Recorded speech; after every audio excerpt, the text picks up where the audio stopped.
Hi friends, Tulsidas and Raj institute YouTube ಚಾನಲ್ಗೆ ನಿಮಗೆಲ್ಲ ಸ್ವಾಗತ. ಇವತ್ತಿನ ಪ್ರಮುಖವಾದಂತಹ ಪ್ರಚಲಿತ ಘಟನೆಗಳ ಟಾಪಿಕ್ಗಳನ್ನು ಡಿಸ್ಕಸ್ ಮಾಡೋಣ. ಲಾಸ್ಟ್ ಸೆಷನ್ನಲ್ಲಿ ಕೇಳಲಾದಂತಹ ಪ್ರಶ್ನೆಯ ಸರಿಯಾದ ಉತ್ತರ ಏನು ಅಂತ ಮೊದಲು ತಿಳಿದುಕೊಳ್ಳೋದಾದರೆ, ಈ ಕೋಲ್ ಬುಡಕಟ್ಟು ಸಮುದಾಯದವರು ಸ್ವತಂತ್ರ ಹೋರಾಟ ನಡೆಯುತ್ತಿರುವಂತಹ ಸಂದರ್ಭದಲ್ಲಿ ಅಥವಾ ಅದಕ್ಕಿಂತ ಮುಂಚೆ ಬ್ರಿಟಿಷರ ವಿರುದ್ಧ ದಂಗೆದ್ದಿದ್ದರು.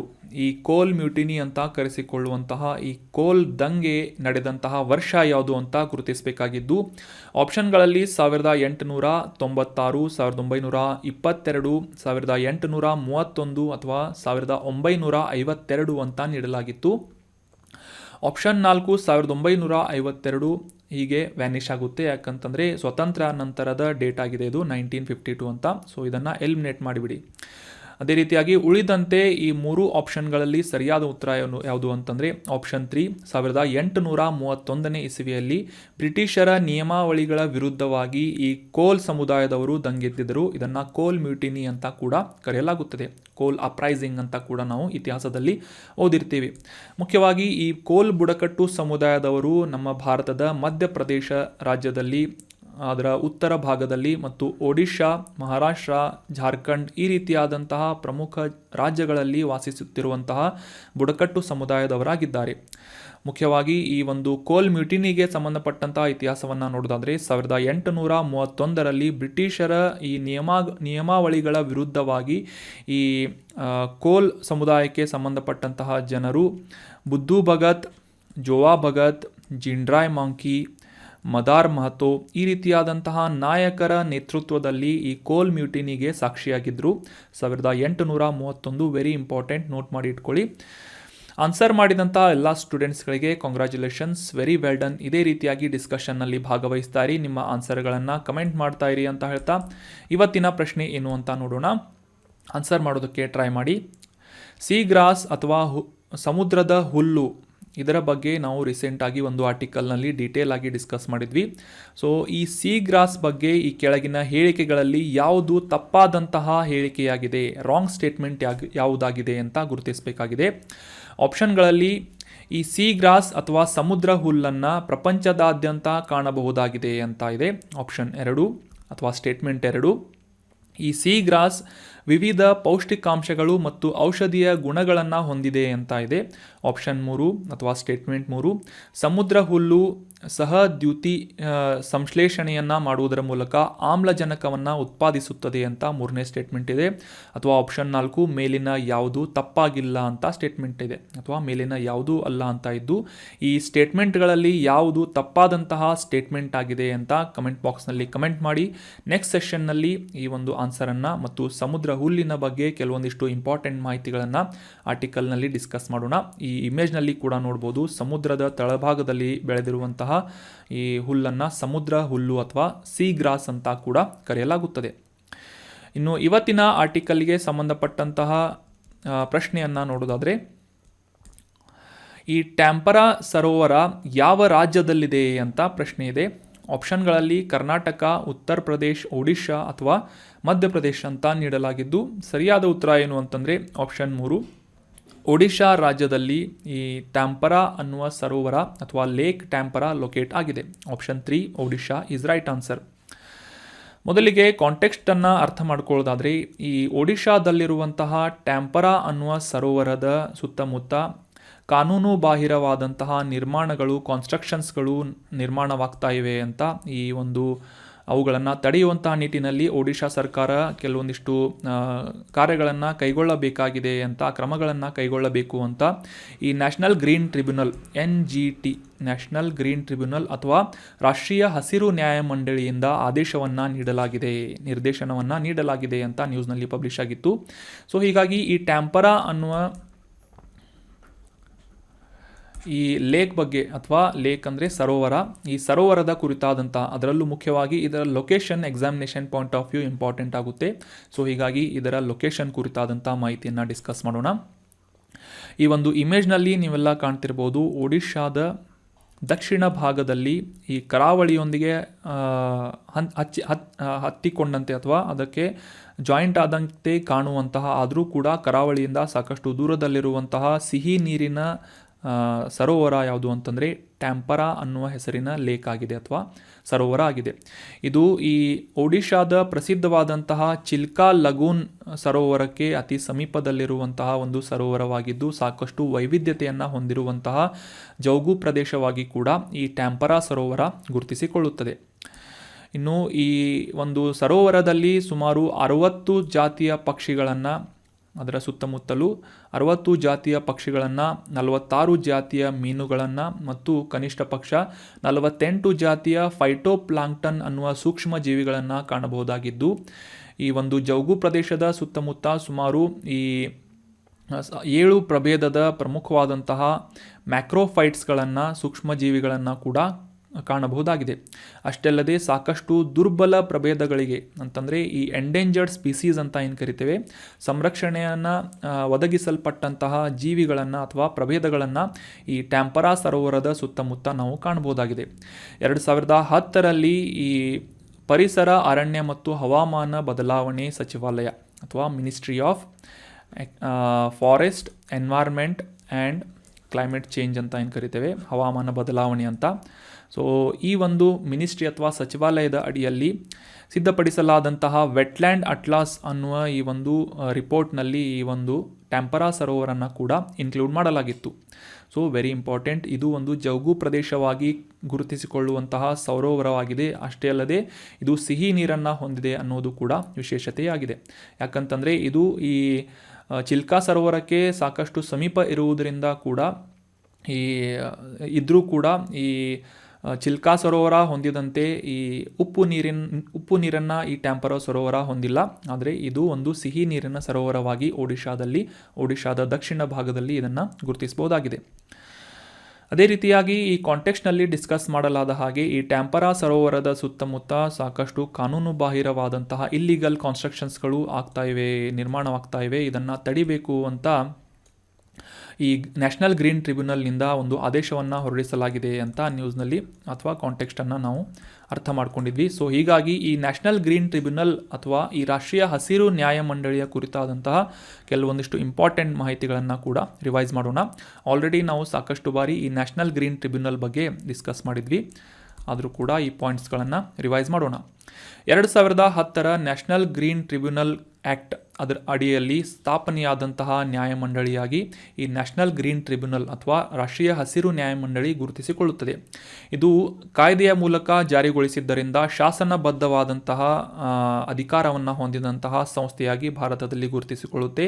ಇದರ ಮುಖ್ಯವಾದಂತಹ ಮ್ಯಾಂಡೇಟ್ ಅಥವಾ ಜವಾಬ್ದಾರಿಗಳು ಏನು ಅಂತ ತಿಳ್ಕೊಳ್ಳೋದಾದರೆ, ಪರಿಸರ ಸಂರಕ್ಷಣೆ ಮತ್ತು ನೈಸರ್ಗಿಕ ಸಂಪನ್ಮೂಲಗಳ ಸಂರಕ್ಷಣೆಗೆ ಸಂಬಂಧಪಟ್ಟಂತಹ ಯಾವುದೇ ಪ್ರಮುಖವಾದಂತಹ ಪ್ರಕರಣಗಳು ಅಥವಾ ಕೇಸಸ್ಗಳನ್ನು ತ್ವರಿತವಾಗಿ ವಿಲೇವಾರಿ ಮಾಡುವಂತಹ ನಿಟ್ಟಿನಲ್ಲಿ ಅಥವಾ ಕಡಿಮೆ ಸಮಯದಲ್ಲಿ ಕೇಸಸ್ಗಳನ್ನು ಡಿಸ್ಪೋಸ್ ಮಾಡುವಂತಹ ನಿಟ್ಟಿನಲ್ಲಿ ಕೆಲಸವನ್ನು ಮಾಡುವಂತಹ, ಕಾರ್ಯವನ್ನು ನಿರ್ವಹಿಸುವಂತಹ ಶಾಸನಬದ್ಧವಾದಂತಹ ಸಂಸ್ಥೆ ರಾಷ್ಟ್ರೀಯ ಹಸಿರು ನ್ಯಾಯಮಂಡಳಿ ಅಥವಾ ನ್ಯಾಷನಲ್ ಗ್ರೀನ್ ಟ್ರಿಬ್ಯುನಲ್ ಆಗಿದೆ. ಇದರ ಮುಖ್ಯ ಕಚೇರಿಯಲ್ಲಿದೆ ಅಂತ ಕಮೆಂಟ್ ಬಾಕ್ಸ್ನಲ್ಲಿ ಕಮೆಂಟ್ ಮಾಡಬೇಕು. ಇನ್ನು ಮುಂದಿನ ಆರ್ಟಿಕಲ್ಗೆ ಸಂಬಂಧಪಟ್ಟಂತಹ ಪ್ರಶ್ನೆಯನ್ನು ನೋಡೋಣ.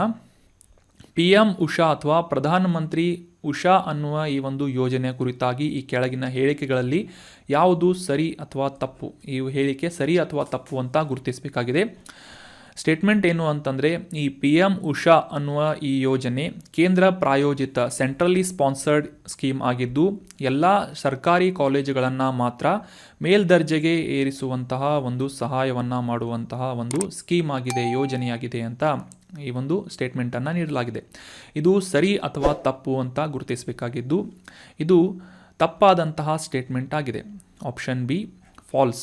ಯಾಕಂತಂದರೆ ಈ PM ಉಷಾ ಅನ್ನುವ ಯೋಜನೆ ಕೇಂದ್ರ ಪ್ರಾಯೋಜಿತ ಸೆಂಟ್ರಲಿ ಸ್ಪಾನ್ಸರ್ಡ್ ಯೋಜನೆ ಆಗಿದ್ದರೂ ಕೂಡ ಸರ್ಕಾರಿ ಕಾಲೇಜುಗಳು ಮತ್ತು ಸರ್ಕಾರಿ ಅನುದಾನವನ್ನು ಪಡೆದಂತಹ ಏಡೆಡ್ ಕಾಲೇಜುಗಳನ್ನು ಕೂಡ ಮೇಲ್ದರ್ಜೆಗೆ ಏರಿಸುವಂತಹ ನಿಟ್ಟಿನಲ್ಲಿ ಸಹಕಾರಿಯಾಗುವಂತಹ ಒಂದು ಯೋಜನೆಯಾಗಿದೆ ಈ PM ಉಷಾ ಅನ್ನುವ ಯೋಜನೆ.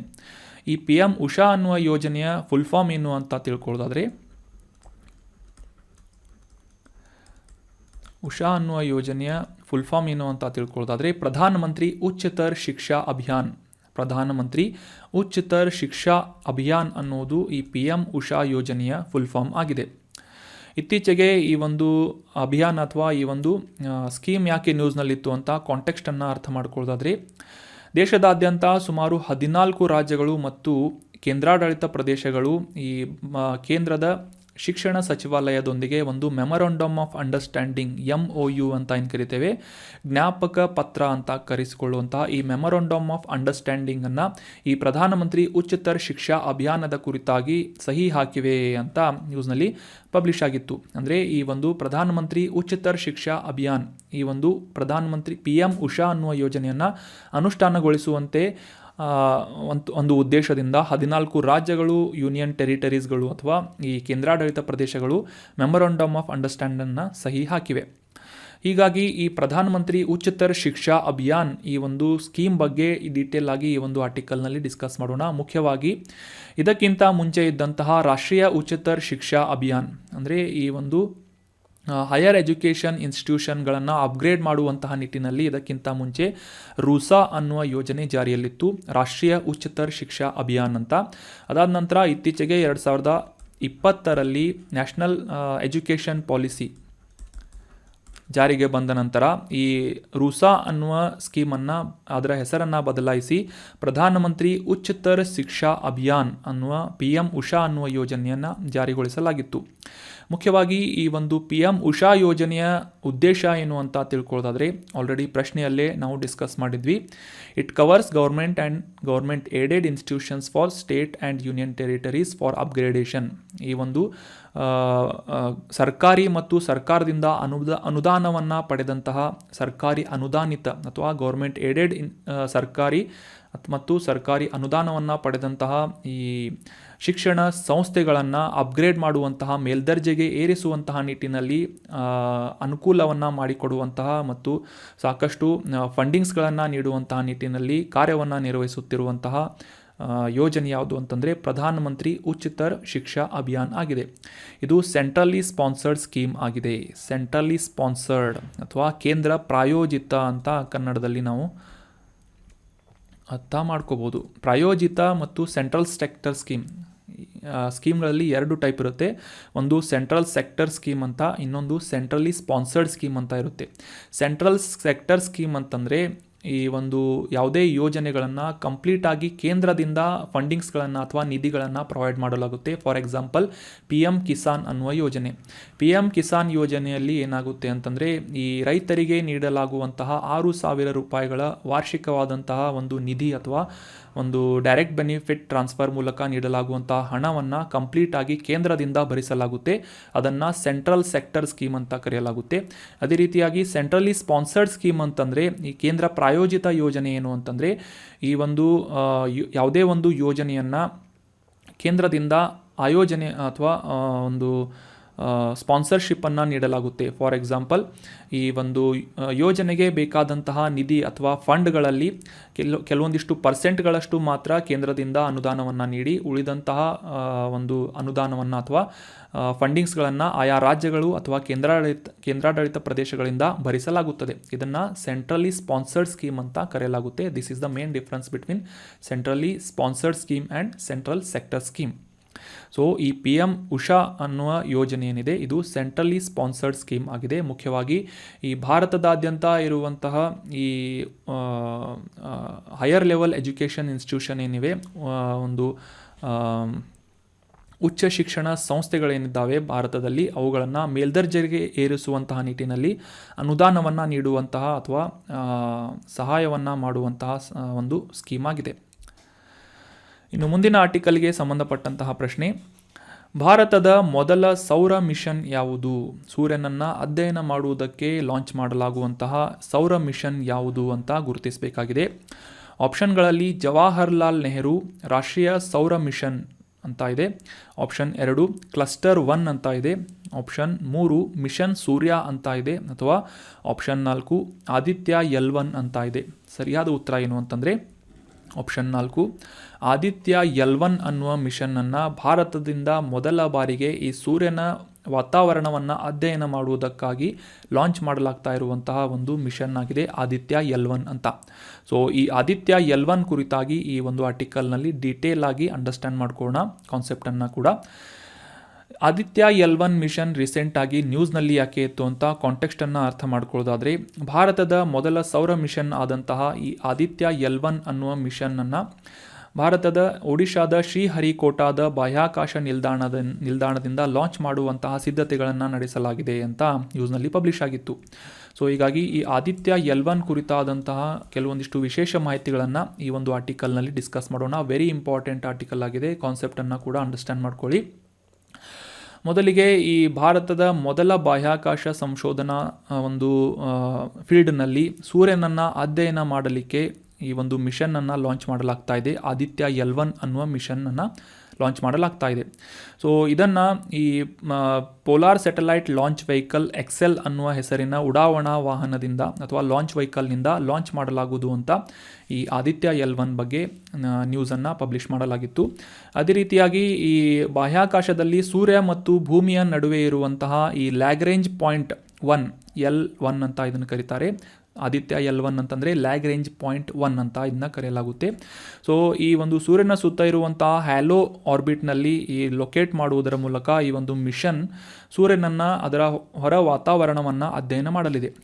ಈ ಹ್ಯಾಲೋ ಕಕ್ಷೆ ಏನಿದೆ ಭೂಮಿಯಿಂದ ಸೂರ್ಯನ ಮಧ್ಯದಲ್ಲಿ ಸುಮಾರು ಭೂಮಿಯಿಂದ 1.5 ದಶಲಕ್ಷ ಕಿಲೋಮೀಟರ್ಗಳು ದೂರದಲ್ಲಿ ಈ ಒಂದು ಆದಿತ್ಯ L1 ಮಿಷನ್ ಏನಿದೆ ಕಾರ್ಯವನ್ನು ನಿರ್ವಹಿಸಲಿದೆ ಅಂತ ನಾವು ಅಂಡರ್ಸ್ಟ್ಯಾಂಡ್ ಮಾಡ್ಕೋಬೋದಾಗಿದೆ. ಈ ಆದಿತ್ಯ L1 ಮಿಷನನ್ನು ಹ್ಯಾಲೋ ಆರ್ಬಿಟ್ನಲ್ಲಿ ಅಥವಾ ಹ್ಯಾಲೋ ಕಕ್ಷೆಯಲ್ಲಿ ಸೇರಿಸುವುದರ ಮೂಲಕ L1 ಪಾಯಿಂಟ್ನಲ್ಲಿ ಲೊಕೇಟ್ ಮಾಡಲಾಗುವುದು ಅಂತ ಅಂಡರ್ಸ್ಟ್ಯಾಂಡ್ ಮಾಡ್ಕೊಂಡ್ವಿ. ಈ ಒಂದು ಪೊಸಿಷನ್ನಲ್ಲಿ ಈ ಆದಿತ್ಯ L1 ಮಿಷನನ್ನು ಅಥವಾ ಈ ಒಂದು ಸ್ಯಾಟಲೈಟನ್ನು ಲೊಕೇಟ್ ಮಾಡುವುದರಿಂದ ಆಗುವಂತಹ ಲಾಭಗಳು ಏನು ಅಂತಂದರೆ, ಈ ಸೂರ್ಯನ ಕಂಟಿನ್ಯೂಸ್ ಆದಂತಹ ನಿರಂತರವಾದಂತಹ ಒಂದು ಅಧ್ಯಯನವನ್ನು ಮಾಡಲಿಕ್ಕೆ, ನಿರೀಕ್ಷೆಯನ್ನು ಮಾಡಲಿಕ್ಕೆ, ಅಬ್ಸರ್ವ್ ಮಾಡಲಿಕ್ಕೆ ಈ ಒಂದು ಪೊಸಿಷನ್ ಸಾಕಷ್ಟು ಸಹಾಯಕಾರಿ ಆಗಲಿದೆ. ಸೊ ಮುಖ್ಯವಾಗಿ ಈ ಒಂದು ಯಾವುದೇ ರೀತಿಯಾದಂತಹ ಇತರ ಗ್ರಹಗಳಿಂದ ಮಾಡಲಾಗುವಂಥ ಅಡೆತಡೆಗಳಾಗಿರಬಹುದು ಅಥವಾ ಈ ಸೋಲಾರ್ ಎಕ್ಲಿಪ್ಸ್ ಅಂತಂದರೆ ಈ ಗ್ರಹಣಗಳ ಸಂದರ್ಭದಲ್ಲಿ ಸೂರ್ಯನನ್ನು ಮರೆಮಾಚುವಂತಹ ಕೆಲವೊಂದಿಷ್ಟು ಸಂದರ್ಭಗಳನ್ನು ಅವಾಯ್ಡ್ ಮಾಡುವಂತಹ ನಿಟ್ಟಿನಲ್ಲಿ ಈ L1 ಪೊಸಿಷನ್ನಲ್ಲಿ ಲ್ಯಾಗ್ರೇಂಜ್ ಪಾಯಿಂಟ್ L1 ಪೊಸಿಷನ್ನಲ್ಲಿ ಈ ಹ್ಯಾಲೋ ಆರ್ಬಿಟ್ನಲ್ಲಿ ಈ ಆದಿತ್ಯ ಮಿಷನನ್ನು ಲೊಕೇಟ್ ಮಾಡಲಾಗ್ತಾ ಇದೆ. ಈ ಒಂದು ಇಮೇಜ್ನಲ್ಲಿ ಕ್ಲಿಯರ್ ಆಗಿ ನೋಡ್ಬೋದು ನೀವು. ಭೂಮಿಯಿಂದ ಸುಮಾರು 1.5 ಮಿಲಿಯನ್ ಕಿಲೋಮೀಟರ್ ಅಂತಂದರೆ 1.5 ದಶಲಕ್ಷ ಕಿಲೋಮೀಟರ್ ದೂರದಲ್ಲಿ L1 ಪೊಸಿಷನ್ ಅಂತ ಬರುತ್ತೆ, ಲ್ಯಾಗ್ರೇಂಜ್ ಪಾಯಿಂಟ್ 1 ಅಂತ. ಸೊ ಈ ಒಂದು ಪೊಸಿಷನ್ನಲ್ಲಿ ಸೂರ್ಯ ಮತ್ತು ಭೂಮಿಯ ಗುರುತ್ವಾಕರ್ಷಣ ಬಲಗಳು ಆಲ್ಮೋಸ್ಟ್ ಸೇಮ್ ಆಗಿರುತ್ತದೆ.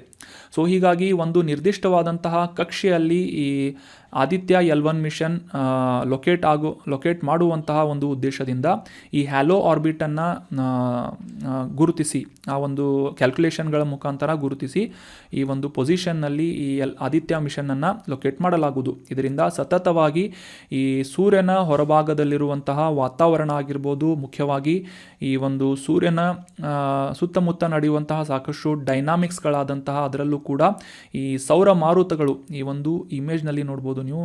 ಈ ಸೂರ್ಯನಿಂದ ಹೊರಚಾಚಿಕೊಂಡಿರುವಂತಹ ಸೌರ ನಾಲಿಗೆಗಳು ಅಂತ ಕೂಡ ಕರಿತೇವೆ. ಇವುಗಳನ್ನ ಸೋಲಾರ್ ವಿಂಡ್ಸ್ ಅಂತ ಕರೀತಾರೆ. ಸೊ ಈ ರೀತಿಯಾದಂತಹ ಸಾಕಷ್ಟು ವಿದ್ಯಮಾನಗಳನ್ನು ಅಧ್ಯಯನ ಮಾಡುವಂತಹ ಉದ್ದೇಶದಿಂದ ಈ ಆದಿತ್ಯ L1 ಮಿಷನನ್ನು ಭೂಮಿಯಿಂದ 1.5 ದಶಲಕ್ಷ ಕಿಲೋಮೀಟರ್ ದೂರದಲ್ಲಿರುವಂತಹ L1 ಪೊಸಿಷನ್ ಅಥವಾ ಲ್ಯಾಗ್ರೇಂಜ್ ಪಾಯಿಂಟ್ ಮತ್ತು ಹ್ಯಾಲೋ ಆರ್ಬಿಟ್ನಲ್ಲಿ ಲೊಕೇಟ್ ಮಾಡಲಾಗ್ತಾ ಇದೆ. ಈ ಹ್ಯಾಲೋ ಆರ್ಬಿಟ್ನಲ್ಲಿ ಲೊಕೇಟ್ ಮಾಡುವುದರ ಇನ್ನೊಂದು ಅಡ್ವಾಂಟೇಜ್ ಏನು ಅಂತಂತಂದರೆ, ಈ ಲ್ಯಾಗ್ರೇಂಜ್ ಪಾಯಿಂಟ್ 1ನಲ್ಲಿ ಹ್ಯಾಲೋ ಆರ್ಬಿಟ್ನಲ್ಲಿ ಲೊಕೇಟ್ ಮಾಡುವುದರಿಂದ ಹೆಚ್ಚಿನ ಒಂದು ಸ್ಥಿರತೆಯನ್ನು ಈ ಆದಿತ್ಯ L1 ಸ್ಯಾಟಲೈಟ್ ಏನಿದೆ ಹೊಂದಲಿದೆ. ಸೊ ಹೀಗಾಗಿ ಆ ಒಂದು ಪೊಸಿಷನ್ನಲ್ಲಿ ಕ್ಯಾಲ್ಕುಲೇಷನ್ ಮಾಡಿ ವಿಜ್ಞಾನಿಗಳಿಂದ ಆದಿತ್ಯ L1 ಮಿಷನನ್ನು ಲಾಂಚ್ ಮಾಡಲಾಗ್ತಾ ಇದೆ ಅಂತ ನಾವು ಅಂಡರ್ಸ್ಟ್ಯಾಂಡ್ ಮಾಡ್ಕೋಬೋದಾಗಿದೆ. So that was about detailed information of Lagrangian point. ಈ ಲ್ಯಾಗ್ರೇಂಜನ್ ಪಾಯಿಂಟನ್ನು UPSC ಎಕ್ಸಾಮ್ನಲ್ಲಿ ಆಲ್ರೆಡಿ ಕೇಳಿದರು. ಸೊ ದ್ಯಾಟ್ ಈಸ್ ವೈ ಈ ಕಾನ್ಸೆಪ್ಟನ್ನು ಡೀಟೇಲ್ ಆಗಿ ನಾವು ಅಂಡರ್ಸ್ಟ್ಯಾಂಡ್ ಮಾಡ್ಕೊಂಡ್ವಿ. ಅದೇ ರೀತಿಯಾಗಿ ಆದಿತ್ಯ L1 ಮಿಷನ್ ಬಗ್ಗೆ ಕೂಡ ಕೇಳ್ಬೋದು. ಮುಂದಿನ ದಿನಗಳಲ್ಲಿ ಇದರ ಒಂದು ಇಂಪ್ರೂವ್ಮೆಂಟ್ಸ್ಗಳೇನಾದರೂ ಆದರೆ ಈ ಆದಿತ್ಯ L1 ಬಗ್ಗೆ ನಾವು ಇನ್ನೂ ಹೆಚ್ಚಿನ ಮಾಹಿತಿಗಳನ್ನು ಡಿಸ್ಕಸ್ ಮಾಡೋಣ. ಈ ಲ್ಯಾಗ್ರೇಂಜ್ ಪಾಯಿಂಟ್ಸ್ ಅಂತ ಡಿಸ್ಕಸ್ ಮಾಡಿದ್ವಿ. ಈ ಭೂಮಿ ಮತ್ತು ಸೂರ್ಯನ ನಡುವೆ ಸುಮಾರು 5 ಲ್ಯಾಗ್ರೇಂಜ್ ಪಾಯಿಂಟ್ಸ್ಗಳನ್ನು ಗುರುತಿಸಲಾಗಿದ್ದು L4, L3, L5, L2, L1 ಈ ರೀತಿಯಾಗಿ 5 ಪೊಸಿಷನ್ಗಳನ್ನು ಗುರುತಿಸಲಾಗಿದೆ. ಸದ್ಯಕ್ಕೆ ಈ ಆದಿತ್ಯ L1 ಮಿಷನನ್ನು ಲ್ಯಾಗ್ರೇಂಜ್ ಪಾಯಿಂಟ್ 1ರಲ್ಲಿ ಲೊಕೇಟ್ ಮಾಡುವುದರ ಮೂಲಕ ಸೂರ್ಯನನ್ನು ಅದರ ವಾತಾವರಣವನ್ನು ಅಧ್ಯಯನ ಮಾಡಲಿದ್ದಾರೆ. ಇನ್ನು ಮುಂದಿನ ಆರ್ಟಿಕಲ್ಗೆ ಸಂಬಂಧಪಟ್ಟಂತಹ ಪ್ರಶ್ನೆ ಏನು ಅಂತ ನೋಡೋದಾದರೆ, ಈ ಮೈಕ್ರೋಪ್ಲಾಸ್ಟಿಕ್ಸ್ಗಳಿಗೆ ಸಂಬಂಧಪಟ್ಟಂತಹ ಸ್ಟೇಟ್ಮೆಂಟ್ ನೀಡಲಾಗಿದ್ದು ಇದು ಸರಿ ಅಥವಾ ತಪ್ಪು ಅಂತ ಗುರುತಿಸಬೇಕಾಗಿದೆ. ಆಪ್ಷನ್ಗಳಲ್ಲಿ ಸ್ಟೇಟ್ಮೆಂಟ್ ಏನು ಅಂತ ನೋಡೋದಾದರೆ, ಈ ಮೈಕ್ರೋಪ್ಲಾಸ್ಟಿಕ್ಸ್ ಜೈವಿಕ ವಿಘಟನೀಯವಲ್ಲ ಅಥವಾ ಈ ಮೈಕ್ರೋಪ್ಲಾಸ್ಟಿಕ್ಸ್ ವಸ್ತು ಇದು ನಾನ್ ಬಯೋಡಿಗ್ರೇಡೇಬಲ್ ಆಗಿದೆ ಅಂತ ಸ್ಟೇಟ್ಮೆಂಟ್ನನ್ನು ನೀಡಲಾಗಿದೆ. ಆಪ್ಷನ್ಗಳಲ್ಲಿ ಸರಿ ಅಥವಾ ತಪ್ಪು, ಹೌದು ಅಥವಾ ಇಲ್ಲ ಅಂತ ಗುರುತಿಸಬೇಕಾಗಿದೆ. ಸೊ ಇದರ ಆನ್ಸರ್ ಏನು ಅಂತಂತಂದರೆ ಆಪ್ಷನ್ 1 ಸರಿಯಾದಂಥ ಸ್ಟೇಟ್ಮೆಂಟ್ ಆಗಿದೆ. ಯಾಕಂತಂದರೆ ಈ ಮೈಕ್ರೋಪ್ಲಾಸ್ಟಿಕ್ಸ್ಗಳು ಯಾವುದೇ ರೀತಿಯಾಗಿ ಬಯೋಡಿಗ್ರೇಡೇಬಲ್ ಆದಂತಹ ವಸ್ತು ಆಗಿಲ್ಲ. ಜೈವಿಕ ವಿಘಟನೆಯನ್ನು ಹೊಂದದೇ ಇರುವಂತಹ ಪರ್ಮನೆಂಟಾಗಿ ವಾತಾವರಣದಲ್ಲಿ ಅಥವಾ ಹ್ಯೂಮನ್ ಬಾಡಿಯಲ್ಲಿ ಉಳಿದುಕೊಳ್ಳುವಂತಹ ಒಂದು ಸಾಮರ್ಥ್ಯವನ್ನು ಹೊಂದಿದಂತಹ ವಸ್ತುಗಳು ಮೈಕ್ರೋಪ್ಲಾಸ್ಟಿಕ್ಸ್ಗಳಾಗಿವೆ. ಸೊ ಈ ಮೈಕ್ರೋಪ್ಲಾಸ್ಟಿಕ್ಸ್ಗಳ ಬಗ್ಗೆ ಡೀಟೇಲ್ ಆಗಿ ಈ ಒಂದು ಆರ್ಟಿಕಲ್ನಲ್ಲಿ ಡಿಸ್ಕಸ್ ಮಾಡೋಣ. ಮೊದಲಿಗೆ ಕಾಂಟೆಕ್ಸ್ಟನ್ನು ಅರ್ಥ ಮಾಡ್ಕೊಳ್ಳೋದಾದರೆ, ಈ ಪ್ಲಾಸ್ಟಿಕ್ನ ತುಣುಕುಗಳಾದಂತಹ ಮೈಕ್ರೋಪ್ಲಾಸ್ಟಿಕ್ಸ್ಗಳು ಇತ್ತೀಚೆಗೆ ಮಾನವನ ಹೃದಯದಲ್ಲಿ ಕಂಡು ಬಂದಿವೆ ಅಂತ ನ್ಯೂಸ್ನಲ್ಲಿ ಪಬ್ಲಿಷ್ ಆಗಿತ್ತು. ಸೊ ಹೀಗಾಗಿ ಈ ಅಪಾಯಕಾರಿಯಾದಂತಹ ವಸ್ತುಗಳಾದಂತಹ ಮೈಕ್ರೋಪ್ಲಾಸ್ಟಿಕ್ಗಳ ಕುರಿತಾಗಿ ಈ ಒಂದು ಆರ್ಟಿಕಲ್ನಲ್ಲಿ ಡಿಸ್ಕಸ್ ಮಾಡೋಣ. ಈ ಮೈಕ್ರೋಪ್ಲಾಸ್ಟಿಕ್ಗಳು ಈ ಪ್ಲಾಸ್ಟಿಕ್ನ ಸಣ್ಣ ತುಣುಕುಗಳಾಗಿ ಕೂಡ ನಾವು ಕಾಣಬಹುದಾಗಿದ್ದು, ಅದೇ ರೀತಿಯಾಗಿ ಈ ಸೌಂದರ್ಯವರ್ಧಕಗಳಲ್ಲಿ ಮತ್ತು ಈ ಕ್ಲೀನಿಂಗ್ ಏಜೆಂಟ್ಸ್ಗಳಲ್ಲಿ ಶುಚಿಗೊಳಿಸುವಂತಹ ಕೆಲವೊಂದಿಷ್ಟು ಸೊಲ್ಯೂಷನ್ಗಳಲ್ಲೂ ಕೂಡ ಈ ಮೈಕ್ರೋಪ್ಲಾಸ್ಟಿಕ್ಸ್ಗಳನ್ನು ಬಳಸಲಾಗುತ್ತದೆ. ಸೊ ಈ ರೀತಿಯಾಗಿ ಈ ಸಣ್ಣ ತುಣುಕುಗಳಾಗಿ ಪ್ಲಾಸ್ಟಿಕ್ನ ಸಣ್ಣ ತುಣುಕುಗಳಾಗಿ ಪರಿಸರದಲ್ಲಿ ಮತ್ತು ವಾತಾವರಣದಲ್ಲಿ ಕಂಡುಬರುವಂತಹ ಪ್ಲಾಸ್ಟಿಕ್ಗಳು ಸಾಮಾನ್ಯವಾಗಿ ವಿಘಟನೆಯನ್ನು ಹೊಂದದೆ ಪರ್ಮನೆಂಟಾಗಿ ವಾತಾವರಣದಲ್ಲಿ ಉಳಿಯಬಲ್ಲಂತಹ ಒಂದು ವಸ್ತುವಾಗಿ ಮೈಕ್ರೋಪ್ಲಾಸ್ಟಿಕ್ಸ್ಗಳು ಗುರುತಿಸಿಕೊಳ್ಳುತ್ತವೆ. ಸಾಮಾನ್ಯವಾಗಿ 1 ಮೈಕ್ರೋಮೀಟರ್ನಿಂದ ಹಿಡಿದು 5 ಮಿಲಿಮೀಟರ್ವರೆಗಿನ ಗಾತ್ರದ ಮೈಕ್ರೋಪ್ಲಾಸ್ಟಿಕ್ಸ್ಗಳನ್ನು ಗುರುತಿಸಲಾಗ್ತಾ ಇದ್ದು, ನೀರಿನಲ್ಲಿ ಈ ಮೈಕ್ರೋಪ್ಲಾಸ್ಟಿಕ್ಸ್ಗಳು ಯಾವುದೇ ರೀತಿಯಾಗಿ ಕರಗುವುದಿಲ್ಲ. ಸೊ ಸಿಂಪಲ್ಲಾಗಿ ನೀವು ಅಂಡರ್ಸ್ಟ್ಯಾಂಡ್ ಮಾಡ್ಕೋಬೋದು. ಈ ನದಿ ಅಥವಾ ಸಮುದ್ರದಲ್ಲಿ ಮೈಕ್ರೋಪ್ಲಾಸ್ಟಿಕ್ಸ್ಗಳು ಇರುವುದರಿಂದ ಅಥವಾ ಸೇರಿಕೊಳ್ಳುವುದರಿಂದ ಇದರಿಂದ ಈ ಒಂದು ಸಮುದ್ರದಲ್ಲಿ ಅಥವಾ ನೀರಿನಲ್ಲಿ ವಾಸಿಸುವಂತಹ ಜೀವಿಗಳಿಗೆ ಸಾಕಷ್ಟು ಅಪಾಯಕಾರಿಯಾಗಲಿವೆ ಅಂತ ನಾವು ಅಂಡರ್ಸ್ಟ್ಯಾಂಡ್ ಮಾಡ್ಕೋಬೋದಾಗಿದೆ. ಸೊ ಈ ಮೈಕ್ರೋಪ್ಲಾಸ್ಟಿಕ್ಸ್ಗಳಲ್ಲಿ ಪ್ರಾಥಮಿಕವಾದಂತಹ ಮೈಕ್ರೋಪ್ಲಾಸ್ಟಿಕ್ಸ್ ಮತ್ತು ದ್ವಿತೀಯ ಮೈಕ್ರೋಪ್ಲಾಸ್ಟಿಕ್ಸ್ಗಳು, ಪ್ರೈಮರಿ ಮೈಕ್ರೋಪ್ಲಾಸ್ಟಿಕ್ಸ್ ಆ್ಯಂಡ್ ಸೆಕೆಂಡರಿ ಮೈಕ್ರೋಪ್ಲಾಸ್ಟಿಕ್ಸ್ಗಳು ಅಂತ ಗುರುತಿಸಲಾಗುತ್ತೆ. ಪ್ರೈಮರಿ ಮೈಕ್ರೋಪ್ಲಾಸ್ಟಿಕ್ಸ್ಗಳು ಮುಖ್ಯವಾಗಿ ಈ ಸೌಂದರ್ಯವರ್ಧಕಗಳು ಅಥವಾ ಕಾಸ್ಮೆಟಿಕ್ಸ್ಗಳಲ್ಲಿ ಮತ್ತು ಇತರ ವಸ್ತುಗಳಲ್ಲಿ ಅಂತಂದರೆ ಈ ಕ್ಲೀನಿಂಗ್ ಏಜೆಂಟ್ಸ್ಗಳಲ್ಲಿ ಅಂತ ನಾವು ಡಿಸ್ಕಸ್ ಮಾಡಿದ್ವಿ. ಆ ಒಂದು ವಸ್ತುಗಳಲ್ಲಿ ಈ ಮೈಕ್ರೋಪ್ಲಾಸ್ಟಿಕ್ಸ್ಗಳನ್ನು ನಾವು ಆರ್ಟಿಫಿಷಿಯಲ್ ಆಗಿ ಸೇರಿಸುವುದನ್ನು ಕಾಣಬಹುದಾಗಿದೆ. ಅದೇ ರೀತಿಯಾಗಿ ಸೆಕೆಂಡರಿ ಮೈಕ್ರೋಪ್ಲಾಸ್ಟಿಕ್ಸ್ಗಳು ಇವುಗಳು ಯಾವುದೇ ಒಂದು ಪ್ಲಾಸ್ಟಿಕ್ ವಸ್ತುಗಳು ಅಥವಾ ದೊಡ್ಡ ಪ್ಲಾಸ್ಟಿಕ್ ವಸ್ತುಗಳು ವಿಯರ್ ಟೇರ್ ಆಗಿ ಅಥವಾ ಅವುಗಳ ಒಂದು ತುಣುಕಾಗಿ ಆ ಒಂದು ವಸ್ತುಗಳಿಂದ ಬೇರ್ಪಟ್ಟು ವಾತಾವರಣವನ್ನು ಸೇರುವಂತಹ ಮೈಕ್ರೋಪ್ಲಾಸ್ಟಿಕ್ಸ್ಗಳನ್ನು ಸೆಕೆಂಡರಿ ಮೈಕ್ರೋಪ್ಲಾಸ್ಟಿಕ್ಸ್ಗಳು ಅಂತ ಕರೆಯಲಾಗುತ್ತೆ. ಸಾಮಾನ್ಯವಾಗಿ ಈ ನೀರಿನ ಬಾಟಲಿಗಳು ಅಥವಾ ನೀರಿನ ಬಾಟಲಿಯ ಮೇಲಿನ ಕ್ಯಾಪ್ ಆಗಿರ್ಬೋದು, ಅವುಗಳಿಂದ ಬೇರ್ಪಟ್ಟು ಸಣ್ಣ ಸಣ್ಣ ತುಣುಕುಗಳಾಗಿ ಈ ಮೈಕ್ರೋಪ್ಲಾಸ್ಟಿಕ್ಸ್ಗಳು ವಾತಾವರಣದಲ್ಲಿ ಸೇರಿಕೊಳ್ಳುತ್ತವೆ. ಸೊ ಇವು ಸಾಮಾನ್ಯವಾಗಿ ಸಾಕಷ್ಟು ಅಪಾಯಕಾರಿಯಾದಂತಹ ಪರಿಣಾಮವನ್ನು ಪರಿಸರದಲ್ಲಿ ಬೀರುವಂತಹ ಒಂದು ಸಾಮರ್ಥ್ಯವನ್ನು ಹೊಂದಿದ್ದು, ಇವುಗಳ ಮುಖ್ಯವಾದಂತಹ ಡಿಸ್ಅಡ್ವಾಂಟೇಜ್ ಏನು ಅಂತಂತಂದರೆ, ಇವು ಕೊಳೆಯದೇ ಇರುವಂತಹ ಅಥವಾ ಜೈವಿಕ ವಿಘಟನೆಯನ್ನು ಹೊಂದದೇ ಇರುವಂತಹ ನಾನ್ ಬಯೋಡಿಗ್ರೇಡೇಬಲ್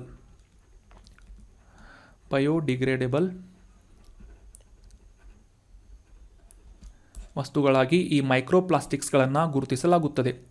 ಇವು ಆಗಲೇ ತಿಳಿಸಿದ ಹಾಗೆ ಸಮುದ್ರ ಜೀವಿಗಳ ಹೊಟ್ಟೆಯನ್ನು ಸೇರುವುದರ ಮೂಲಕ ಅವುಗಳ ಒಂದು ಸೇವನೆ ಮಾಡುವಂತಹ ಮನುಷ್ಯರಲ್ಲಿ ಕೂಡ ಈ ಒಂದು ಆಹಾರ ಸರಪಳಿಯ ಮೂಲಕ ಜೀವನ ಮತ್ತು ಜೀವಿಗಳ ನಡುವಿನ ಒಂದು ಅಪಾಯಕಾರಿ ವಸ್ತುಗಳಾಗಿ ಗುರುತಿಸಿಕೊಳ್ತಾ ಇವೆ. ಸೊ ಈ ಒಂದು ಪ್ರಕ್ರಿಯೆಯನ್ನು ಅಂದರೆ ಆಹಾರ ಸರಪಳಿಯನ್ನು ಈ ಮೈಕ್ರೋಪ್ಲಾಸ್ಟಿಕ್ಸ್ಗಳು ಸೇರಿಕೊಂಡು ಬಯೋ ಅಕ್ಯುಮಿಲೇಷನ್ ಅಂತ ಕರೆಸಿಕೊಳ್ಳುವಂತಹ ಒಂದು ಪ್ರಕ್ರಿಯೆಗೆ ಕಾರಣವಾಗಲಿವೆ, ಇವುಗಳಿಂದ ಹಾನಿ ಉಂಟಾಗಲಿವೆ ಅಂತ ನಾವು ಈ ಒಂದು ಮೈಕ್ರೋಪ್ಲಾಸ್ಟಿಕ್ಸ್ಗಳ ಬಗ್ಗೆ ಅಂಡರ್ಸ್ಟ್ಯಾಂಡ್ ಮಾಡ್ಕೋಬೋದು. ಈ ಪರಿಸರ ಮಾಲಿನ್ಯಕ್ಕೆ ಸಂಬಂಧಪಟ್ಟಂತಹ ಅಥವಾ ಈ ಜಲ ಮಾಲಿನ್ಯಕ್ಕೆ ಸಂಬಂಧಪಟ್ಟಂತಹ ಯಾವುದೇ ವಿಷಯದ ಎಸ್ಸೆಗಳೇನಾದರೂ ಬಂದರೆ ಅಥವಾ ಈ ಮೇನ್ಸ್ ಆನ್ಸರ್ ರೈಟಿಂಗ್ನಲ್ಲಿ ಪ್ರಶ್ನೆಗಳನ್ನಾದರೂ ಆನ್ಸರನ್ನು ಬರೀಬೇಕು ಅನಿಸಿದರೆ ಈ ಮೈಕ್ರೋಪ್ಲಾಸ್ಟಿಕ್ಸ್ಗಳಿಂದ ಆಗುವಂತಹ ಹಾನಿಗಳನ್ನು ಕಂಪಲ್ಸರಿಯಾಗಿ ಮೆನ್ಷನ್ ಮಾಡಿ ಯಾವ ರೀತಿಯಾಗಿ ಈ ಫುಡ್ ಚೈನ್ ಅಥವಾ ಆಹಾರ ಸರಪಳಿಯನ್ನು ಸೇರಿಕೊಳ್ಳುವುದರ ಮೂಲಕ ಈ ನಾನ್ ಬಯೋಡಿಗ್ರೇಡೇಬಲ್ ಆದಂತಹ ಮೈಕ್ರೋಪ್ಲಾಸ್ಟಿಕ್ಸ್ಗಳು ಮಾಡುವಂತಹ ಒಂದು ಅಪಾಯಕಾರಿಯಾದಂತಹ ವಿಷಯವನ್ನು ಕೂಡ ಮೆನ್ಷನ್ ಮಾಡಿ. ಅದೇ ರೀತಿಯಾಗಿ ವಿಷಕಾರಿ ರಾಸಾಯನಿಕಗಳು, ಮಾಲಿನ್ಯಕಾರಕಗಳನ್ನು ಕೂಡ ಇವು ಸಾಗಿಸಬಲ್ಲಂತಹ ವಸ್ತುಗಳಾಗಿದ್ದು ಜೀವಿಗಳು ಮತ್ತು ಪರಿಸರ ವ್ಯವಸ್ಥೆಗಳಿಗೆ ಸಾಕಷ್ಟು ಅಪಾಯವನ್ನುಂಟು ಮಾಡುವಂತಹ ಸಾಮರ್ಥ್ಯವನ್ನು ಈ ಮೈಕ್ರೋಪ್ಲಾಸ್ಟಿಕ್ಸ್ಗಳು ಹೊಂದಿವೆ. So that was about detailed information of microplastics. ಇನ್ನು ಮುಂದಿನ ಆರ್ಟಿಕಲ್ಗೆ ಸಂಬಂಧಪಟ್ಟಂತಹ ಪ್ರಶ್ನೆ, ಈ ಕೆಳಗಿನ ನದಿಗಳಲ್ಲಿ ಯಾವುದು ಗಂಗಾ ನದಿಯ ಉಪನದಿಯಾಗಿಲ್ಲ ಅಂತ ಗುರುತಿಸಬೇಕಾಗಿದೆ. Which of the below river is not a tributary which of the below river is a tributary of Ganga river ಅಂತ ಇದೆ. ಆಪ್ಷನ್ಗಳಲ್ಲಿ ನಂದಾಕಿನಿ, ಆಪ್ಷನ್ 2 ನರ್ಮದಾ, ಆಪ್ಷನ್ 3 ಹಿರಾನ್ ಅಥವಾ ಆಪ್ಷನ್ 4 ಗಂಜಲ್ ಅಂತ ಇದೆ. ಸರಿಯಾದ ಉತ್ತರ ಏನು ಅಂತಂದರೆ ಆಪ್ಷನ್ 1 ನಂದಾಕಿನಿ ರಿವರ್. ಇದು ಗಂಗಾ ನದಿಯ ಪ್ರಮುಖವಾದಂತಹ ಉಪನದಿಯಾಗಿ ಗುರುತಿಸಿಕೊಳ್ಳುತ್ತದೆ. So option 1 is right answer. ಕಾಂಟೆಕ್ಸ್ಟನ್ನು ಮೊದಲಿಗೆ ಅರ್ಥ ಮಾಡ್ಕೊಳ್ಳೋದಾದರೆ, ಇತ್ತೀಚೆಗೆ ಈ ಒಂದು ನಂದಾಕಿನಿ ಉತ್ತರಾಖಂಡದಲ್ಲಿ ಭೀಕರವಾದಂತಹ ಮಳೆ ಸುರಿತಾ ಇರುವುದರಿಂದ ಈ ನಂದಾಕಿನಿ ಪ್ರದೇಶದ ಹರಿಯುವಂತಹ ಚಮೋಲಿ ನಂದನಗರ್ನಲ್ಲಿ ಅಪಾಯದ ಒಂದು ಲೆವೆಲನ್ನು, ಅಪಾಯದ ಮಟ್ಟವನ್ನು ನದಿ ದಾಟಿದೆ ಅಂತ ಈ ನಂದಾಕಿನಿ ರಿವರ್ ನ್ಯೂಸ್ನಲ್ಲಿ ಬಂದಿತ್ತು. ಸೊ ಹೀಗಾಗಿ ಈ ಒಂದು ನಂದಾಕಿನಿ ರಿವರ್ ಬಗ್ಗೆ ಡೀಟೇಲ್ ಆಗಿ ಈ ಒಂದು ಆರ್ಟಿಕಲ್ನಲ್ಲಿ ಡಿಸ್ಕಸ್ ಮಾಡೋಣ. ಮುಖ್ಯವಾಗಿ ಇದರ ಲೊಕೇಶನ್ ಎಲ್ಲಿ ಅಂತ ತಿಳ್ಕೊಳ್ಳೋದಾದರೆ, ಉತ್ತರಾಖಂಡದ ರಾಜ್ಯದಲ್ಲಿ ನಂದಾಕಿನಿ ರಿವರ್ ಉತ್ಪತ್ತಿಯಾಗುತ್ತದೆ. ಅದರಲ್ಲೂ ಸ್ಪೆಸಿಫಿಕ್ ಆಗಿ ಹೇಳಬೇಕು ಅಂತಂದರೆ ಈ ನಂದಾ ಗುಂಗಟಿ ಅನ್ನುವ ಒಂದು ಗ್ಲೇಷಿಯರ್, ನಂದಾ ಗುಂಗಟಿ ಅನ್ನುವ ಒಂದು ಹಿಮನದಿಯಿಂದ ಹುಟ್ಟಿಕೊಳ್ಳುವಂತಹ ನದಿ ಯಾವುದು ಅಂತಂದರೆ ನಂದಾಕಿನಿ ರಿವರ್ ಆಗಿದೆ. ಈ ನಂದಾದೇವಿ ರಾಷ್ಟ್ರೀಯ ಉದ್ಯಾನವನದ ಬಳಿ ಈ ನಂದಾ ಗುಗಂಟಿ ಅನ್ನುವ ಹಿಮನದಿ ಲೊಕೇಟ್ ಆಗಿದ್ದು, ಆ ಒಂದು ನದಿಯಿಂದ ಈ ನಂದಾಕಿನಿ ರಿವರ್ ಅಥವಾ ನಂದಾಕಿನಿ ನದಿ ಉತ್ಪತ್ತಿಯಾಗುತ್ತದೆ. ಸೊ ಇದು ಗಂಗಾ ನದಿಯ ಪ್ರಮುಖ ಉಪನದಿಗಳಲ್ಲಿ ಒಂದಾಗಿದ್ದು, ಈ ನಂದಾ ಗುಂಗಟಿ ಅನ್ನುವ ಪ್ರದೇಶದಲ್ಲಿ ಅಥವಾ ಗ್ಲೇಷಿಯರ್ನಲ್ಲಿ ಹುಟ್ಟಿಕೊಂಡು ಮುಂದೆ 870 ಕಿಲೋಮೀಟರ್ಗಳನ್ನು ಕ್ರಮಿಸುವುದರ ಮೂಲಕ ಅಲಕ್ನಂದಾ ನದಿಯನ್ನು ಸೇರಿಕೊಳ್ಳುವಂತಹ ನದಿ ನಂದಾಕಿನಿ ರಿವರ್ ಆಗಿದೆ. ನಂದಾಕಿನಿ ಅಂತ ಕನ್ಫ್ಯೂಸ್ ಮಾಡ್ಕೋಬೇಡಿ. We are talking about Nandakini river right ನಾವು. ಈ ಅಲಕ್ನಂದಾ ನದಿಯನ್ನು ನಂದಪ್ರಯಾಗ್ ಅನ್ನುವ ಪ್ರದೇಶದಲ್ಲಿ, ಪ್ರಯಾಗ್ ಅನ್ನುವ ಈ ಒಂದು ಸ್ಥಳದಲ್ಲಿ ಸೇರಿಕೊಳ್ಳುವಂತಹ ನದಿ ನಂದಾಕಿನಿ ನದಿಯಾಗಿದೆ. ನಂದಾಕಿನಿ ಮತ್ತು ಅಲಕ್ನಂದಾ ನದಿ ಈ ಎರಡೂ ನದಿಗಳ ಸಂಗಮದ ಸ್ಥಳವನ್ನು ನಂದಪ್ರಯಾಗ್ ಅಂತ ಗುರುತಿಸಿಕೊಳ್ಳಲಾಗುತ್ತೆ. ಈ ನಂದಪ್ರಯಾಗ್ ಪವಿತ್ರವಾದಂತಹ ತೀರ್ಥ ಸ್ಥಳವಾಗಿದ್ದು, ಈ ಪಂಚ ಪವಿತ್ರ ಪ್ರಯಾಗಗಳಲ್ಲಿ ನಂದಪ್ರಯಾಗ್ ಕೂಡ ಒಂದಾಗಿ ಗುರುತಿಸಿಕೊಳ್ಳುತ್ತೆ. ಈ ನಂದಪ್ರಯಾಗ್ನಲ್ಲಿ ನಂದಾಕಿನಿ ಮತ್ತು ಅಲಕ್ನಂದಾ ನದಿಗಳು ಜಾಯಿನ್ ಆಗುವುದು, ಸಂಗಮವಾಗುವುದನ್ನು ನಾವು ಕಾಣ್ಬೋದು. ಈ ಇಮೇಜ್ನಲ್ಲಿ ಕ್ಲಿಯರ್ ಆಗಿ ಅಂಡರ್ಸ್ಟ್ಯಾಂಡ್ ಮಾಡ್ಕೋಬೋದು. ಈ ಗಂಗಾ ನದಿಯ ಉದ್ದಕ್ಕೂ ಸಾಕಷ್ಟು ಉಪನದಿಗಳು ಸೇರಿಕೊಳ್ಳುವಂತಹ ಸ್ಥಳಗಳನ್ನು ಪವಿತ್ರ ಯಾತ್ರಾರ್ಥ ಸ್ಥಳಗಳನ್ನಾಗಿ ಗುರುತಿಸಲಾಗುತ್ತದೆ. ಸೊ ಪಿಲ್ಗ್ರಿಮೇಜ್ ಟೂರಿಸ್ಟ್ ಪ್ಲೇಸಸ್ ಅಂತ ಗುರುತಿಸಲಾಗುತ್ತೆ. ಸೊ ಈ ಒಂದು ಪ್ರದೇಶಗಳನ್ನು ಅಥವಾ ಸ್ಥಳಗಳನ್ನು ಪ್ರಯಾಗ್ ಅಂತ ಕರೆಯಲಾಗುತ್ತೆ. ಮೊದಲನೇದಾಗಿ ವಿಷ್ಣು ಪ್ರಯಾಗ್, ಇದು ಧೌಳಿ ಗಂಗಾ ಮತ್ತು ಗಂಗಾ ನದಿ ಸೇರಿಕೊಳ್ಳುವಂತಹ, ಅಲಕ್ನಂದಾ ನದಿ ಸೇರಿಕೊಳ್ಳುವಂತಹ ಸ್ಥಳವಾಗಿದೆ. ಅದೇ ರೀತಿಯಾಗಿ ನಂದ ಪ್ರಯಾಗ್ ಬಗ್ಗೆ ನಾವು ಡಿಸ್ಕಸ್ ಮಾಡಿದ್ವಿ. ನಂದಾ ನದಿ ಮತ್ತು ಅಲಕ್ನಂದಾ ನದಿಗಳು ಸಂಗಮಿಸುವಂತಹ ಪ್ರದೇಶ ನಂದ ಪ್ರಯಾಗ್ ಆದರೆ, ಮುಂದೆ ಈ ಒಂದು ಪಿಂಡಾರ್ ಗಂಗಾ ನದಿ ಅಲಕ್ನಂದಾ ನದಿಯನ್ನು ಸೇರಿಕೊಳ್ಳುವಂತಹ, ಸಂಗಮಿಸುವಂತಹ ಪ್ರದೇಶವನ್ನು ಕರ್ಣಪ್ರಯಾಗ್ ಅಂತ ಕರೆಯಲಾಗುತ್ತೆ. ಅದೇ ರೀತಿಯಾಗಿ ಮುಂದೆ ಈ ಮಂದಾಕಿನಿ ನದಿ, ಎಂ ಫಾರ್ ಮಂದಾಕಿನಿ ನದಿ ಈ ಒಂದು ಅಲಕ್ನಂದಾ ನದಿಯನ್ನು ಸೇರಿಕೊಳ್ಳುವಂತಹ ಸಂಗಮದ ಪ್ರದೇಶವನ್ನು ರುದ್ರಪ್ರಯಾಗ್ ಅಂತ ಕರೆದರೆ, ಮುಂದೆ ಈ ಭಾಗೀರಥಿ ನದಿ ಬಂದು ಗಂಗಾ ನದಿಯನ್ನು ಸೇರಿಕೊಳ್ಳುವಂತಹ ಸ್ಥಳವನ್ನು ದೇವಪ್ರಯಾಗ್ ಅಂತ ಗುರುತಿಸಲಾಗುತ್ತದೆ. ಸೊ ಇವು ಪ್ರಮುಖವಾದಂತಹ 5 ಪ್ರಯಾಗಗಳಾಗಿ ಗುರುತಿಸಿಕೊಳ್ಳುತ್ತೆ. ಪಂಚಪ್ರಯಾಗ್ ಅಂತ ಕೂಡ ಉತ್ತರಾಖಂಡದಲ್ಲಿ ಇವುಗಳನ್ನು ಗುರುತಿಸಲಾಗುತ್ತದೆ. So that was all about Nandakini river. ಈಗ ಡಿಸ್ಕಸ್ ಮಾಡಲಾದಂತಹ ಎಲ್ಲ ಆರ್ಟಿಕಲ್ಸ್ಗಳನ್ನು ಮತ್ತೊಮ್ಮೆ ರಿವೈಸ್ ಮಾಡ್ಕೊಂಡು ಬಿಡೋಣ. ಮೊದಲನೇ ಆರ್ಟಿಕಲ್ನಲ್ಲಿ ನಾವು ಈ ಟ್ಯಾಂಪರಾ ಸರೋವರದ ಕುರಿತಾದಂತಹ ಡೀಟೇಲ್ ಆದಂತಹ ಮಾಹಿತಿಯನ್ನು ಡಿಸ್ಕಸ್ ಮಾಡಿದ್ವಿ. ನಂತರದ ಆರ್ಟಿಕಲ್ನಲ್ಲಿ ಈ ಪ್ರಧಾನಮಂತ್ರಿ ಉಚ್ಚತರ ಶಿಕ್ಷಾ ಅಭಿಯಾನ್ ಅಥವಾ PM ಉಷಾ ಅನ್ನುವ ಯೋಜನೆಯ ಕುರಿತಾಗಿ ಡಿಸ್ಕಸ್ ಮಾಡಿದ್ವಿ. ಯಾವ ರೀತಿಯಾಗಿ ಈ ಸರ್ಕಾರಿ ಮತ್ತು ಸರ್ಕಾರಿ ಅನುದಾನಿತ ಶಿಕ್ಷಣ ಸಂಸ್ಥೆಗಳನ್ನು ಮೇಲ್ದರ್ಜೆಗೆ ಏರಿಸುವಂತಹ ನಿಟ್ಟಿನಲ್ಲಿ, ಅಪ್ಗ್ರೇಡ್ ಮಾಡುವಂತಹ ನಿಟ್ಟಿನಲ್ಲಿ ಈ PM ಉಷಾ ಯೋಜನೆ ಕಾರ್ಯವನ್ನು ನಿರ್ವಹಿಸ್ತಾ ಇದೆ ಅಂತ ಅಂಡರ್ಸ್ಟ್ಯಾಂಡ್ ಮಾಡ್ಕೊಂಡ್ವಿ. ನಂತರದ ಆರ್ಟಿಕಲ್ನಲ್ಲಿ ಈ ಸೂರ್ಯನ ಒಂದು ವಾತಾವರಣವನ್ನು ಅಧ್ಯಯನ ಮಾಡಲಿಕ್ಕೆ ಭಾರತದಿಂದ ಆದಿತ್ಯ L1 ಮಿಷನನ್ನು ಲಾಂಚ್ ಮಾಡಲಾಗ್ತಾ ಇದೆ ಅಂತ ಇದರ ಬಗ್ಗೆ ಡೀಟೇಲ್ ಆದಂತಹ ಮಾಹಿತಿಯನ್ನು ಡಿಸ್ಕಸ್ ಮಾಡಿದ್ವಿ. ಸೈನ್ಸ್ ಆ್ಯಂಡ್ ಟೆಕ್ನಾಲಜಿಗೆ ಸಂಬಂಧಪಟ್ಟಂತಹ ಲ್ಯಾಗರೇಂಜ್ ಪಾಯಿಂಟನ್ನು ಕೂಡ ಅಂಡರ್ಸ್ಟ್ಯಾಂಡ್ ಮಾಡ್ಕೊಂಡ್ವಿ. ನಂತರದ ಆರ್ಟಿಕಲ್ನಲ್ಲಿ ಈ ಮೈಕ್ರೋಪ್ಲಾಸ್ಟಿಕ್ಸ್ಗಳ ಕುರಿತಾದಂತಹ ಮಾಹಿತಿಯನ್ನು ಡಿಸ್ಕಸ್ ಮಾಡಿದ್ವಿ. ಇದರಿಂದ ಆಗುವಂತಹ ಪರಿಸರದ ಮೇಲೆ ಆಗುವಂತಹ ಹಾನಿಗಳನ್ನು ಕೂಡ ತಿಳ್ಕೊಂಡ್ವಿ. ನಂತರ ಈ ನಂದಾಕಿನಿ ನದಿಯ ಕುರಿತಾದಂತಹ ಮಾಹಿತಿ ಮತ್ತು ಇದು ಹುಟ್ಟುವಂತಹ ಸ್ಥಳ, ಇದು ಮುಂದೆ ಹೋಗಿ ಸೇರುವಂತಹ ಸ್ಥಳ, ಅದೇ ರೀತಿಯಾಗಿ ಈ ಪವಿತ್ರ ಸ್ಥಳಗಳಾದಂತಹ ದೇವಪ್ರಯಾಗ್, ರುದ್ರಪ್ರಯಾಗ್, ವಿಷ್ಣುಪ್ರಯಾಗ್ ಮತ್ತು ನಂದಪ್ರಯಾಗಗಳ ಲೊಕೇಶನ್ಗಳನ್ನು ಕೂಡ ಅಂಡರ್ಸ್ಟ್ಯಾಂಡ್ ಮಾಡ್ಕೊಂಡ್ವಿ. ಕರ್ಣಪ್ರಯಾಗ್ ಕೂಡ ಅಂಡರ್ಸ್ಟ್ಯಾಂಡ್ ಮಾಡ್ಕೊಂಡ್ವಿ. ಯಾವ ನದಿಯ ಸಂಗಮದಿಂದ ಈ ಸ್ಥಳಗಳು ಹುಟ್ಟಿಕೊಳ್ಳುತ್ತವೆ ಅಥವಾ ಗುರುತಿಸಿಕೊಳ್ಳುತ್ತವೆ ಅಂತ ಅಂಡರ್ಸ್ಟ್ಯಾಂಡ್ ಮಾಡ್ಕೊಂಡ್ವಿ. So that was all about today's discussion. ಈ ಕಂಟೆಂಟನ್ನು ನಿಮ್ಮ ಎಲ್ಲ ಫ್ರೆಂಡ್ಸ್ಗಳ ಜೊತೆ ಶೇರ್ ಮಾಡಿ. Thank you so much for joining the discussion. Have an awesome day.